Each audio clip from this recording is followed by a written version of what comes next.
छात्र हूँ। आज मैं आपको कुछ ता वाले शब्दों के बारे में बताना चाहता हूँ। बारिश से बचाता है छाता।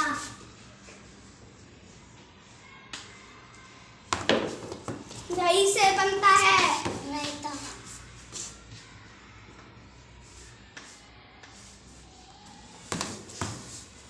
तेज दौड़ने वाला पशु चीता। माँ को कहते हैं माता।